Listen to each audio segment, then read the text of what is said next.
నమస్తే. ఇన్నాళ్ళు నన్ను సపోర్ట్ చేస్తూ, ఎంకరేజ్ చేస్తూ మీ ప్రేమని నాకు అందిస్తున్న ప్రతి ఒక్కరికి కృతజ్ఞతలు. అలాగే ఈ వీడియో కూడా ఖచ్చితంగా మీకు ఉపయోగపడుతుంది. లైక్, షేర్ అండ్ సబ్స్క్రైబ్ చేసి మీ సపోర్ట్‌ని నాకు అందించండి. అలాగే ఈ వీడియో పట్ల మీకున్న అభిప్రాయాన్ని కామెంట్ సెక్షన్‌లో కామెంట్ చేసి తెలియజేయండి. ఇప్పుడు వీడియోని చూద్దాం. నమస్తే. Welcome to our channel. నేను పద్మిని. ప్రస్తుతం మనతో పాటు ప్రముఖ ఆధ్యాత్మికవేత్త, వాస్తు జ్యోతిష పండితులు, న్యూమరాలజిస్ట్ శేషగిరిరావు గారు ఉన్నారు. మాట్లాడదాం. సార్ నమస్తే సార్. సార్ జూన్ 1వ తారీఖు నుంచి పంచగ్రహ కూటమి అనేది జరుగుతోంది. 5, 6 తారీఖుల్లో షష్టగ్రహ కూటమి కూడా జరగబోతోంది. అయితే షష్టగ్రహం అని ఎవరు చెప్పేటటువంటి అంటే టచ్ అయినటువంటి పరిస్థితి ఉంది. ఎందుకంటే అటు యురానస్‌ని పెద్దగా కన్సిడర్ చేయనటువంటి పరిస్థితి ఉంటుంది ఇండియన్ ఆస్ట్రాలజర్స్ చాలా మంది కూడా. అయితే మరి యురానస్‌ని మీరు కన్సిడర్ చేస్తారా? అసలు ఈ పంచగ్రహం అనుకోవచ్చు, లేకపోతే షష్టగ్రహం అనుకోవచ్చు. ఈ గ్రహ కూటమి వల్ల ద్వాదశ రాశుల వాళ్ళకి ఏదైనా ఫలితం ఉంటుందా? ఒకసారి గ్రహ సంచారం గురించి ఒకసారి చెప్పుకుని దాని తర్వాత ద్వాదశ రాశి ఫలితాలు కూడా చెప్పుకుందాం. తప్పకుండా.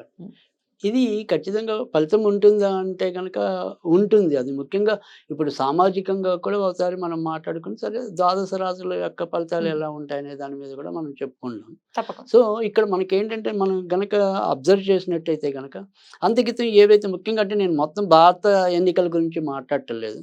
సో, మన వరకు మనకి తెలుగు రాష్ట్రాలు ముఖ్యం కాబట్టి ఈ తెలుగు రాష్ట్రాల మీదే ఎక్కువ అందరికీ కూడా ఆసక్తి ఎక్కువ ఉంటుంది కాబట్టి సో దాన్ని బట్టి చూసినప్పుడు ఇక్కడ ఈ గ్రహస్థితి ఏదైతే ఉంటుందో అక్కడ అంతకితం జరిగినది ఏంటంటే మనకి ఏప్రిల్ 13 అనేది అక్కడ కూడా సంఖ్యాశాస్త్రం ప్రకారం 4 వచ్చింది. తర్వాత ఇప్పుడు వచ్చేప్పటికి ఏప్రిల్ 13 కదా జరిగింది. సో అక్కడ సోమవారం నాడు జరిగితే ఇక్కడ మనకి ఎన్నికలు వచ్చే ఫలితం ఏదైతే ఉందో అది 4వ తారీఖు వచ్చింది. ఈ 4వ తారీఖు మంగళవారం వచ్చింది. సో అక్కడ సోమవారం వచ్చింది, ఇక్కడ పక్కనే మంగళవారం వచ్చింది. అక్కడేమో ఆ రోజు పునర్వసు నక్షత్రం గురుడిది ఉంది, ఇవాళ భరణి నక్షత్రం అనేది శుక్రుడిది. పైగా జూన్ 1 నుంచి ఇదే రాశిలోకి కుజుడు కూడా అడుగు పెడతాడు. సో జూన్ అనేది 6వ నెల మన లెక్కలో. ఈ 6వ నెలకి అధిపతి నేను కుజుడికి ఇస్తాను. అంటే ఇక్కడ కుజుడి యొక్క ఏదైతే మరి ప్రభావం ఉంటుందో అది బీభత్సంగా ఉంటుంది. సో ఇక్కడ కనుక మనకి ఎన్నికలు జరిగిన టైం కన్నా కూడా రిజల్ట్స్ వచ్చే టైం అనేది కొద్దిగా సంక్లిష్టత అనేది ఎక్కువ ఉంటుంది. ఒకటి మరి జూన్ 1వ తారీఖుని కుజుడు మేష రాశిలో అంటే తన యొక్క స్వయం రాశిలోకి వస్తాడు. సో దాని తర్వాత రెండోది వచ్చేప్పటికి భరణి నక్షత్రం అనేది అది దగ్ధ నక్షత్రం అంటాం. అంటే సాధారణంగా వచ్చేప్పటికి ఏంటంటే భరణి నక్షత్రంలో మీకు ఏవి కూడా పెద్ద ముహూర్తాలు ఉండవు, శుభకార్యాలు పెద్దగా చేయరు, ఉండవు. జనరల్‌గా మామూలు ఏదైనా అన్నప్రాసన అది కూడా ఉండవు జనరల్‌గా. అన్నీ నార్మల్ ముహూర్త ఏదైనా ఉంటాయి తప్ప అసలు భరణిలో ఎవరు కూడా సాధ్యమైనంత వరకు ముహూర్తాలు ఏం పెట్టం. ఎందుకంటే అది దగ్ధ నక్షత్రం అంటాం దాన్ని. పైగా భరణి నక్షత్రానికి అధిపతి మరి యముడు కదా! యముడు. సో అందుకని భరణిలో మీకు అందుకే మాలయ పక్షుల్లో భరణి ఇది చాలా ఇంపార్టెంట్ ఉంటుంది అది. సో అందుకని అది భరణి నక్షత్రం రావటం అనేది. తర్వాత రెండోది వచ్చేప్పటికి మంగళవారం మరీ ఆయన శక్తి ఇంకా పెరగడం. సో మంగళవారం వస్తుంది. కనుక ఇక్కడ ఏంటంటే నేను చెప్పేది ఏంటంటే సాధ్యమైనంత వరకు సమాజంలో ఏదైతే ఇవాళ మనం అందరం కూడా ఈ బెట్టింగ్లు అనుకోండి, జోదాలు అనుకోండి, ఇలాంటి వాటన్నిటికీ కూడా మనం కొంత ఏమంటాం ఆకర్షితులు అవుతున్నాం. తద్వారా కూడా మనం ఇబ్బంది పడుతున్నాం. ఇక్కడ ఖచ్చితంగా మీకు అన్ఎక్స్‌పెక్టెడ్ రిజల్ట్స్ అనేది 4వ తారీఖు చాలా ఎక్కువ ఉంటాయి, వస్తాయి. అందరం ఒకటి అనుకుంటే ఏదో జరుగుతుంది. సో అది మనకి అంతక్రితం వరల్డ్ కప్‌లో జరిగినట్టుగా అంతదాకా బ్రహ్మాండంగా వచ్చి చివరిలో ఏదో చేశారు అన్నట్టుగా ఇక్కడ ఎలక్షన్స్ కూడా అలాగే అయింది last time Telangana elections. Telangana కూడా మరి అలాగే చాలా మంది మరి ఇబ్బంది పడ్డారు. ఇప్పుడు కూడా అందుకని సాధ్యమైనంత వరకు కూడా నేను అందరికీ చెప్పే సూచన ఏంటంటే సాధ్యమైనంత వరకు బెట్టింగ్ల జోలికి వెళ్ళకండి. సో అది నా హృదయపూర్వక వినమ్రం ఇస్తున్న సూచన. ఎందుకంటే ఇది గ్యారంటీగా ఈయన ఇన్ని ఓట్లతో గెలుస్తాడు అనుకున్నది అసలు పూర్తిగా ఇబ్బంది పడవచ్చు. ఎవరైతే ఏమాత్రం ఓపు లేదో వాడు ఉన్నట్టుండి హీరో అయిపోవచ్చు. సో అలాంటి అన్ఎక్స్‌పెక్టెడ్ రిజల్ట్స్ అనేది ఒకటి ఉన్నది. తర్వాత రెండోది ఏంటంటే ఈ రిజల్ట్స్ ఏవైనా కూడా సాధ్యమైనంత వరకు కూడా అందరూ కూడా దాన్ని స్పోర్టివ్‌గా తీసుకోమని నేను చెప్తాను. ఎందుకంటే ఇక్కడ స్పోర్టివ్‌గా ఎందుకు తీసుకోమంటున్నానంటే ఖచ్చితంగా అప్పుడు ఎన్నికలైన దానికన్నా అంటే సజావుగా అయ్యాయి ఎక్కువ శాతం. మరీ ఎక్కువ ఇబ్బందులు పడలా. కానీ ఇక్కడ మటుకు ఖచ్చితంగా కొంత ఉద్వేగపూరితమైన రిజల్ట్స్ వచ్చిన రోజు అలాంటి సన్నివేశాలు ఉంటాయి. అలాగే లేదు అంటే ఇందాక మనం చెప్పుకున్నట్టు ఏంటంటే ఈ భావోద్వేగానికి లోనై ఏదైనా సరే ఆకస్మికంగా అనారోగ్యం బారిన పడవచ్చు. ఇట్లాంటివి ఉంటాయి. అది ఇప్పుడు గుండె జబ్బులు అనుకోండి, రక్తపోటు అధికంగా ఉండటం అనుకోండి.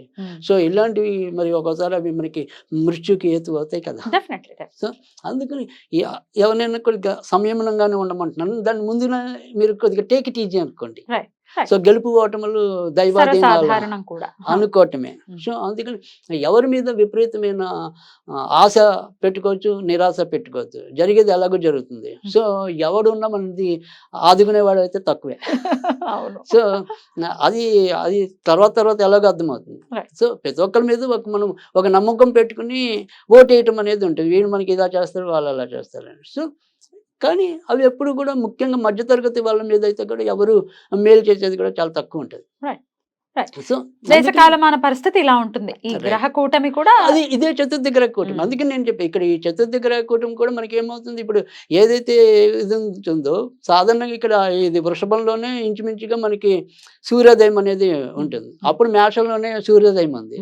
ఇప్పుడు వృషభంలో అంటే ఇప్పుడు అప్పుడు గురుడు ఆధిపత్యం వహిస్తే ఇప్పుడు శుక్రుడు ఆధిపత్యం అంటే మొత్తానికైతే ఇప్పుడు రాక్షస గురువు ఆధిపత్యం కూడా ఎక్కువ. సో అందుకని రాక్షసులు బలవంతులు అవుతారు. ఓకే. సో ఇట్లా ఉంటుంది పరిస్థితులు. అయితే ద్వాదశ రాశి వాళ్ళకి వాళ్ళ పర్సనల్ లైఫ్ లో కూడా ఏమైనా మరి వృషభ రాశి వారికి ఎలా ఉండబోతోందండి ఈ గ్రహ కూటమి? వాళ్ళ జన్మ లగ్నంలోకే ఎన్ని గ్రహాలు వచ్చి చేరటం. రైట్. ఇక్కడ వృషభ రాశి వాళ్ళకైతే కనుక కొంత ఇబ్బందులు ఉన్నాయి. ఏ రకంగా ఇబ్బందులు ఉన్నాయి అంటే కనుక ఇక్కడ వృషభ రాశికి వచ్చేప్పటికి ఏంటంటే కుజుడు వచ్చి వ్యయంలో చేరటం అనేది ఉంటుంది. ఈ కుజుడు అన్నవాడు ఏంటంటే వాళ్ళకి ఏమంటాం భార్యాభర్తల రిలేషన్స్లో ఒకటి అవసరం అనేది ఉంటుంది.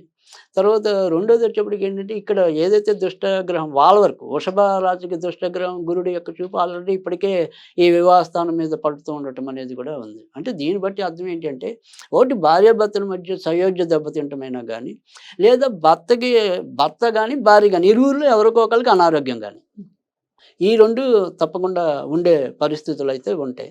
ఇక ఉద్యోగాల్లోకి వచ్చేప్పటికి ఏంటంటే అటు మరి లాభంలో ఆల్రెడీ ఇప్పటికే చాలా రోజులుగా మనకి రాహు యొక్క సంచారం జరగటం అనేది ఉంటుంది. కనుక ఎవరైతే మనకి విదేశాల్లో కానీ లేదా దూర ప్రాంతాల్లో ఉన్న వ్యక్తులు ఎవరైతే ఉంటారో వాళ్ళకి ఖచ్చితంగా మంచి జరగడానికి అయితే అవకాశాలు ఎక్కువ ఉన్నాయి. ఎందుకంటే ఇక్కడికి వచ్చేప్పటికి ఆల్రెడీ కుజుడు వ్యయంలో ఉన్నాడు, వ్యయాధిపతి కూడా మళ్ళీ. అంటే అసలు స్పష్టంగా ఆయనే వ్యయాధిపతి.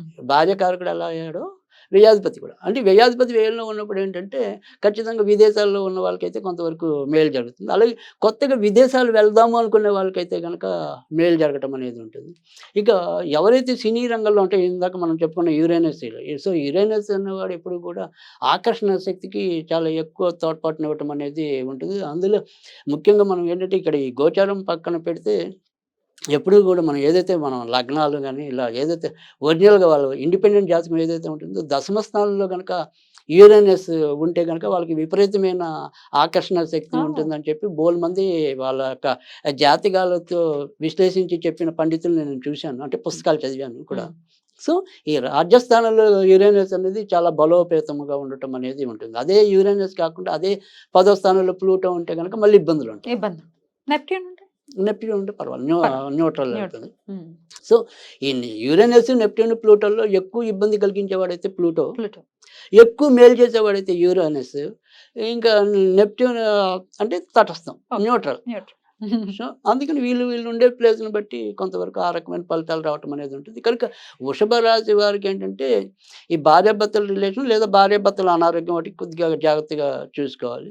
ఇంకా విడిగా ఉండే అభివృద్ధిలో ఎక్కడ ఇబ్బంది కలగకపోయినా దూర ప్రాంతాల్లో ఉన్న వాళ్ళకైతే కనుక ఈ ఏదైతే కూటమి ఉందో అది మరింత మేలు చేయటం అనేది ఉంటుంది. తర్వాత రెండోది వచ్చేప్పటికి ఏంటంటే ఇక్కడ ప్రస్తుతం లగ్నంలోనే వీళ్ళకి ఎక్కువ గ్రహాలు తోడ్పట్టు. అంటే ఏదైనా కూడా మనకున్న ఏదైనా ఈ గోచారం అనేది ఏంటంటే ఎప్పుడు కూడా ఒకటో ఇంట్లో ఉండే గ్రహాలు ఆల్మోస్ట్ అన్నీ కూడా ఎక్కువ శుభ ఫలితాలు ఇస్తాయి అనేది.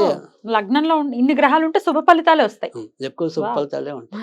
సో అది అందుకని వాళ్ళకైతే కనుక మంచి ఏమన్నా ఉద్యోగాల్లో కూడా మంచి మంచి ప్రాజెక్టులు వీళ్ళ చేతికి రావటం లేదు. యూఏలలోనే ఎవరైనా సరే ముఖ్యంగా యురేనస్ కలయిక వల్ల కూడా సైంటిస్టులు కానీ ఇలాంటి వాళ్ళు ఉంటే కనుక వాళ్ళకి ఇంకా ఎక్కువ వాళ్ళ పరిశోధనలు మేలు చేయటం. తర్వాత రెండోది ఏంటంటే వైద్య వృత్తిలో ఉన్న వాళ్ళకి కూడా విశేషంగా రాణింపు రావటం అనేది ఉంటుంది. కనుక ఈ వైద్య రంగంలో ఉన్న వాళ్ళకి అయితే కనుక ఖచ్చితంగా లాభాలు ఎక్కువ కూడా ఉండటం ఉండటం అనేది ఉంటుంది. ఐటీ రంగంలో ఉన్న వాళ్ళకైతే గనుక మంచి జరగటం అనేది ఉంటుంది. మరి ఎవరికి ఇబ్బంది కలిగించొచ్చు అంటే గనుక కన్‌స్ట్రక్షన్ రంగంలో ఉన్న వాళ్ళకి మాత్రం కొంతవరకు ఇబ్బంది కలిగించడం అనేది ఉంటుంది. ఎందుకంటే కన్‌స్ట్రక్షన్‌కి వచ్చేప్పటికి ఏంటంటే కుజుడు కూడా ఎంతో కొంత బలంగా ఉండాలి. లేదంటే బేరాలు దగ్గర దాకా వచ్చి పొందలేని పరిస్థితులు గానీ, అటు ఇటు మనకి పెరగని వాతావరణం అంటే ఎప్పుడు తగ్గుతుందో, ఎప్పుడు దిగుతుందో తెలియని వాతావరణం అంటే ఒక రకమైన అసందిగ్ధ వాతావరణం ఉండటం అనేది గనుక ఈ భవన నిర్మాణ రంగంలో ఉన్న వాళ్ళకి మాత్రం కొద్దిగా వెసులుబాటు తక్కువుంటది. మరి ఎట్లాంటి పరిహారాలు చేసుకోవచ్చు? రైట్. సో, ఈ వృషభ రాశి వారు ఇప్పుడు ఈ నెలంతా కూడా సాధ్యమైనంత వరకు కూడా ముఖ్యంగా ఈ జూన్ అనేది వీళ్ళకి కొంతవరకు మంచిదే. ఎందుకంటే జూన్ బిగిన్ అవ్వటం అనేది శనితో బిగిన్ అవుతుంది శనివారంతో. కాబట్టి వీరికి అది కూడా ఒక రకంగా ఫెచ్చింగ్ పాయింట్‌గానే చెప్పాలి. కానీ వీరు ఆంజనేయ స్వామిని పూజించడం వల్లే ఎక్కువ మేలు జరగటం అనేది ఈ నెలలో అంతా కూడా ఉంటుంది. కనుక సాధ్యమైనంత వరకు కూడా ఆంజనేయ స్వామికి అవకాశం ఉంటే గనక సపోటాలు నివేదన చేయటం వల్ల తప్పకుండా మేలు జరగటం అనేది ఉంటుంది. భార్యాభర్తల సమస్య కూడా దీని నుంచి ఆ! ఇది పరిహారంతో భార్యాభర్తల సమస్య. పరిష్కారానికి కూడా ఇదే ఉపయోగపడుతుంది. లేదు అది కొద్దిగా తీవ్రతగా ఉంటుంది అనుకుంటే గనక ఖచ్చితంగా హృదయం మీద సింధూరం ధరించడం వల్ల మేలు జరుగుతుంది. రైట్. సో, అద్భుతం. ఆ రకంగా చేస్తే గనక ఖచ్చితంగా వృషభ రాశి వాళ్ళు కూడా బయటపడతారు. రైట్.